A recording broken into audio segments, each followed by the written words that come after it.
Swiss ব্যাংকে অনেক টাকা জমা হয়েছে এই বছরের মধ্যে।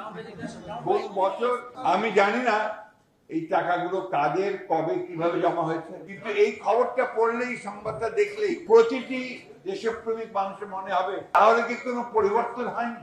আমরা যে কথাগুলো বললাম এর আগে, যে আমাদের সম্পদ লুটে নিয়ে গেছে সেই মাফিয়ারা, ফ্যাসিবাদীরা, হাজার হাজার কোটি টাকা লুটপাট হয়েছে, তাহলে কি আমি জানি না এক্স্যাক্টলি, যে আই ডোন্ট নো এটা কখন হয়েছে, ব্যাপারটা এটা পরিষ্কার করে আসেনি।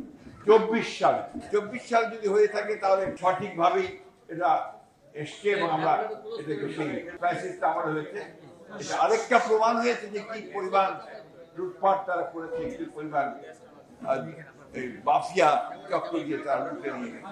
এই বিষয়গুলি আমাদের কাছে খুব জরুরি। আজকে ফ্যাসিস্ট আওয়ামী লীগ তারা বাংলাদেশের প্রতিটি প্রতিষ্ঠানকে ধ্বংস করে দিয়েছে।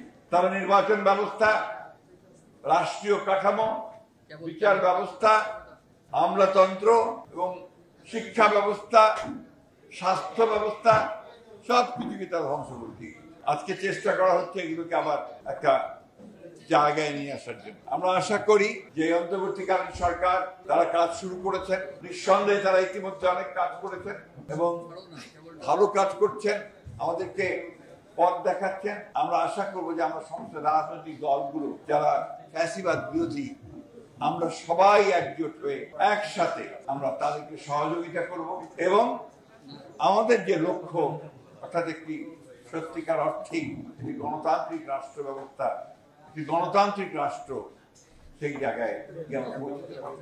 আমি বাংলাদেশ বিপ্লবী ওয়ার্কার্স পার্টিকে আন্তরিকভাবে ধন্যবাদ এবং কৃতজ্ঞতা জানাই। তারা সব সময় এই ফ্যাসিবাদের বিরুদ্ধে তারা দাঁড়িয়েছেন, সংগ্রাম করেছেন, আহত হয়েছেন, জনগণের সঙ্গে থেকে তারা। আমার ধন্যবাদ জানাই এই জন্য এখনো তারা এই রাষ্ট্রকে গঠন করবার জন্য যে মূল্যবান জনমত তৈরি করবার চেষ্টা করি। আসুন আমরা সবাই যে সুযোগটা পেয়েছি আমরা এই অভ্যুত্থানের পরেই আমাদের রাষ্ট্রটাকে আবার নতুন করে সাজাবার জন্য, নির্মাণ করার জন্য, নতুন জাতিকে গঠন করার জন্য, সেই সুযোগটা গ্রহণ করি এবং বাংলাদেশকে সত্যিকার অর্থেই আমরা একটা গণতান্ত্রিক রাষ্ট্রে পরিণত